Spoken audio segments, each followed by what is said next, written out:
Welcome to lecture 2. So, in the lecture 1 we discussed about control hijacking. Now we are changing gear a little bit and we are going to talk about security of program execution and the idea of confidentiality and confinement and isolation. And one of the attacks that happen quite often is a privilege escalation attack, and by privilege escalation attack we mean that when a program runs with high privilege such as root privilege, and if that program is exploited, then it can do much more damage than if the program is running as a regular user who has no access to certain resources in your system.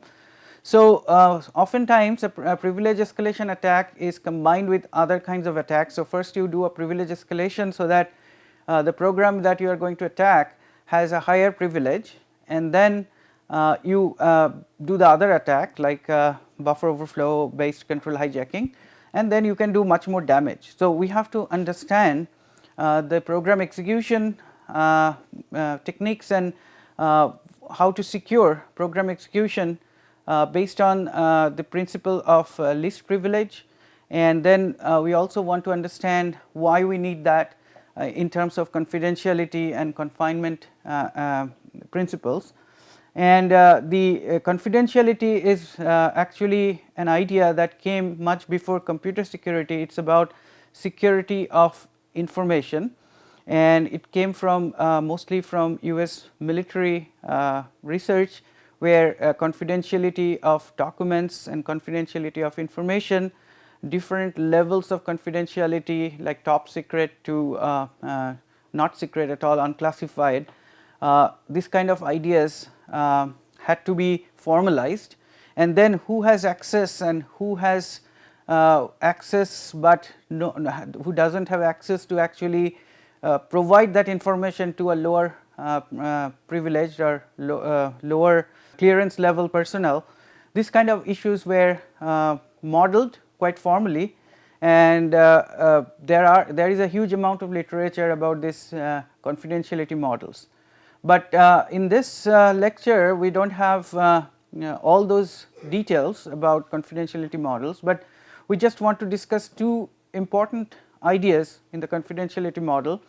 One is called discretionary access control and another is called mandatory access control, and we will see the differences, and we will see that Unix system was not designed to have mandatory access control. Microsoft on the other hand over time has done quite a lot of work on making some sort of mandatory access control possible in the system. And then the question is how do you separate out these various information resources from each other, and if you are running programs which can use this information, how can you make those programs not to send information to each other, or if it is not allowed by your security principle or security policy. So that is where the confinement principle comes in. So what we are going to do is we are going to have multiple modules in this lecture. So the idea is first to introduce to you the idea of confidentiality, which is one of the basic tenets of information security.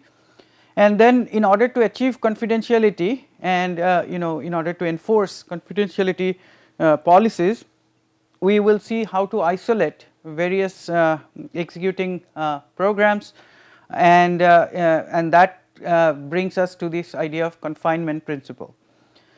Now at this point I want to make a detour in module 3 and talk about Unix user IDs, process IDs and privileges, because that is very important in this respect in order to actually see what is happening in the systems that we use.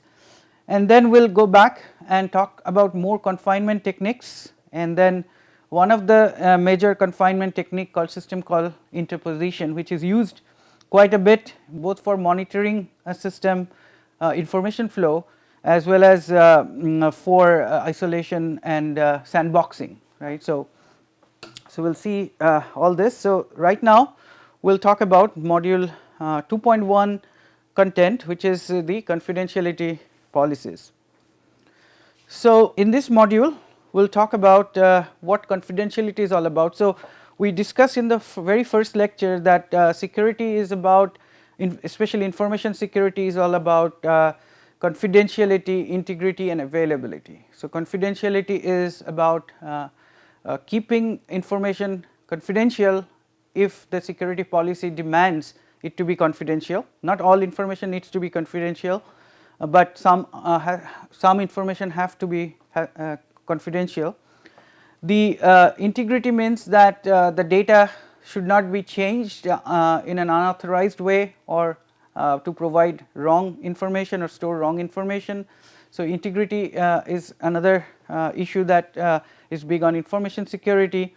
And then the third one is availability, that is if the information is residing on a system and you have a right to access that information, then the system should be able to provide you that information when you need it or when you ask for it.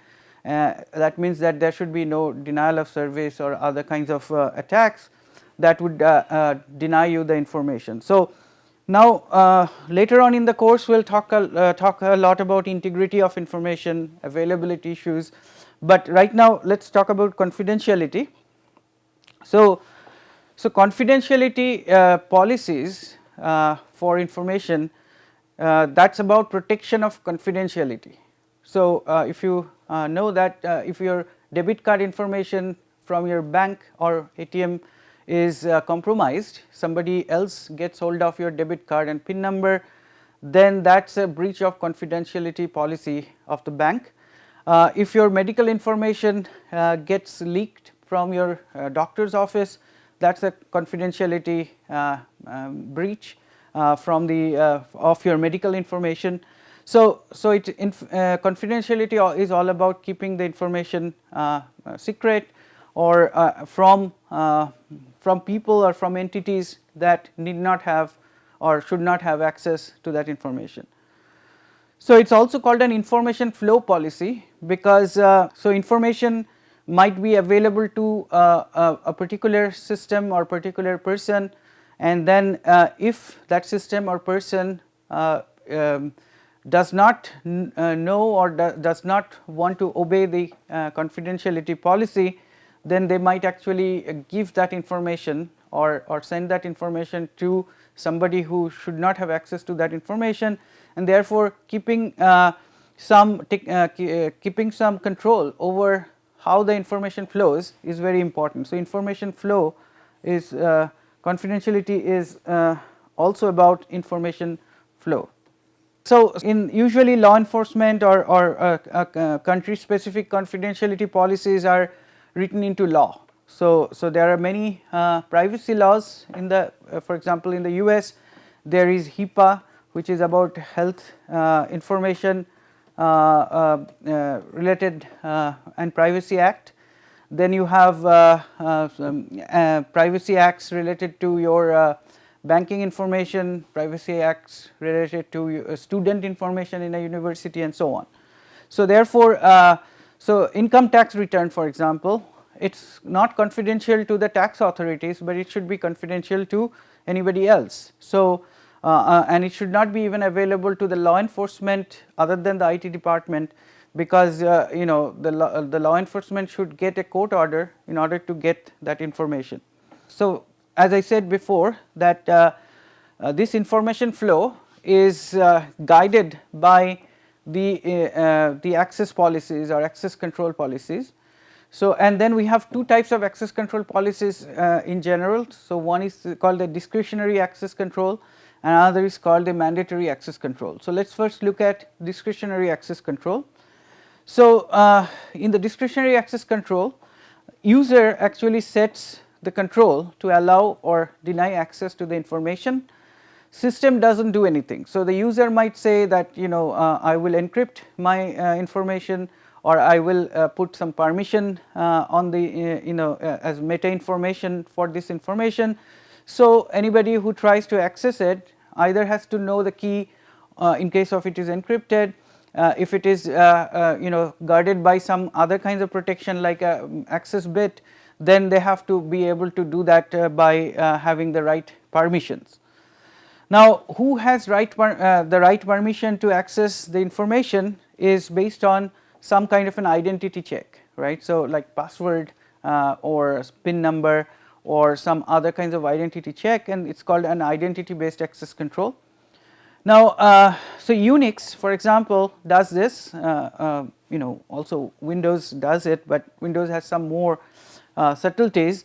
In Unix who you are is decided based on your user ID and the password, and therefore and then based on what your user ID and password, if you are authenticated for your user ID and password, then you are found to be part of a group and you have certain level of privilege, and based on that it will be decided whether you will have access to a certain information or not.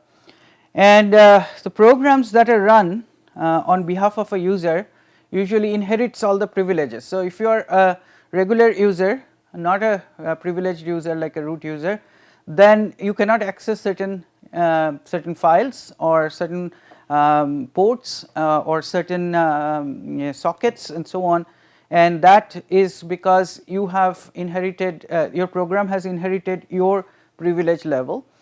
Now, sometimes program that you are running might actually require a heightened privilege level. For example, if you are changing your password, you are the user, you are running the program, so it normally would get your privilege level. Now, if you are changing the password change will actually affect certain files such as slash etc slash password or slash etc slash shadow. These files are actually not accessible by an underprivileged user. So, therefore, during the execution of this password program you have to actually be able to change the privilege of the program or running program or the process higher than your own privilege, and we will see how that happens in Unix. Now, the program is free to change access to the user's object. So, if I have created some object, then and the program is running on my behalf, so I can actually change access rights to that. I can make it all accessible to all, or I can only make it accessible to certain things. So for example, you can make certain things private, you can make certain things public, and so on. And normally in Unix there are two types of users: trusted users, which are basically admins or root, and then you have the ordinary users who are untrusted. So that is the model that Unix follows, that there are mostly two categories of users. Now, that means that this discretionary access control is not that good an access control policy. So, although the user has complete discretion over his objects, so that is good because the user created those objects or user actually inherited those objects, but the problem is that the user has all rights to leak the classified information. So, you cannot prevent the user from the system to share that information with somebody else or some other entity or some other program which should not have access to that. So, for example, an attacker an user who is an attacker, if he has access to your emails, then he can actually send these emails to somebody else even though you really did not want that. So, the other thing is that the privilege levels are only 2 or so, maybe 3, but mostly 2. So, this is what is called a coarse grained privilege. So, that means that only 2 categories: either you are trusted, you are a root or admin, or you are not trusted and you are regular user. And this the discretionary access control allows unbounded privilege escalation, which means that you can become from user to root, and then you can do all kinds of harms to the system, and this is not very good because there is no fine grained control of different objects and what objects should be shareable and what objects should be only readable and things like that. So, continuing with problems with DAC. So, normally an user in such systems are identified with some user ID and password, and then some kind of a file exists in the system to check the ownership, whether it is a high privilege or low privilege, whether he has access to file system, so whether he has access to certain directories, and so on. But that will happen for all users who are part of this either privilege or under privilege. So, for example, if a user's role is supposed to be limited to only do a reading of certain information or something, you cannot, that kind of fine grained control does not exist. It does not take care of the fact that if I am running a program, if I increase the privilege of the process, then it can actually not only do what I want it to do, but it can do many other things as a privileged function, and that is basically used in privilege escalation based attacks. So, and we know that the program can do, once the program has a certain privilege, it can do many things, and we have no way for system for the system to actually stop the user from doing that. It does not take care of the sensitivity of the objects that the user is handling, and also it does not take care of the keeping the integrity of the objects that the user is handling. So, a mandatory access control is the other extreme, where the control is mostly in the hands of the system. So, system controls access to the object and user cannot alter that access. So, what is happening here is that the system tags the objects and says this object has to be only readable by so and so entities or so and so roles, and then the whoever has access can only access in that mode, like let us say for reading, and he cannot for example copy the object. So, sometimes it is called a rule based access control. So, it has three major properties. One is that it has administratively defined security policy, and the security policy is actually over all objects, like what the processes can do or cannot do, all the all the subjects, and then all objects like files, sockets, network interfaces, which one is accessible to what subject and what privilege level and so on. And decisions are based on security relevant information. So, once the policy is in force, then any access to any object by any subject is based on security relevant information. And so, normally you label objects that contains the security relevant information. So, for example, in case of classified unclassified paradigm, so let us say you label the users. For example, this says that the user has a secret clearance, which means that any object that is of the category secret can be accessed by this user, but he may not be able to access top secret type of documents, but he can access, for example, something that is lower than secret. For example, if something is marked as limited access or something is marked as unclassified, that should be okay with somebody with secret clearance. Top secret is a higher level of clearance. Now, this also says that anything that is relevant to in this case Europe and US, and in this case it is the some region and then US. So, if you have those kind of information, only then this person can access.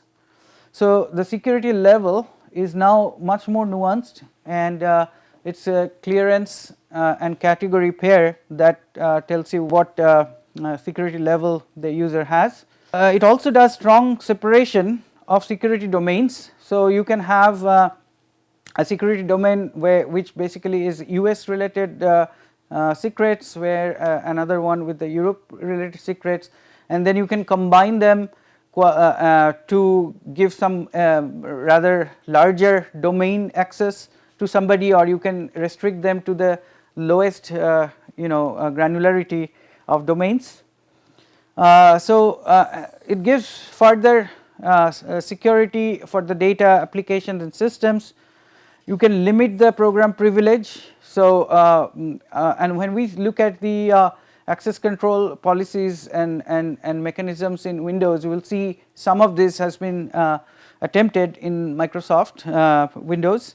So, you can confine the damage caused by an attack or a flawed program if you have if you can limit the program privilege, and you have also authorization limits for legitimate users. You can also dynamically change this because this is so fine grained, you can dynamically change the clearance level or security level of users and domains they have access to and so on. So, that ends our discussion on confidentiality principle, and the two main ideas there is the discretionary access control and mandatory access control. Now, later on we will go back to how the Windows access control works, and we will see the clear difference between what we do in Unix and what Windows has tried to somehow get some flavors of mandatory access control, and then you will have a better idea about this access control and confidentiality principle. So, in the next module we will be talking about confinement, and as I said that confidentiality is also about data flow and information flow, and therefore, if you have programs running in your system that are not isolated from each other and they are handling information that is confidential, then there may be information flow between them that you do not want, and therefore, we have to understand the principles of confinement and how confinement is done to obtain isolation effect.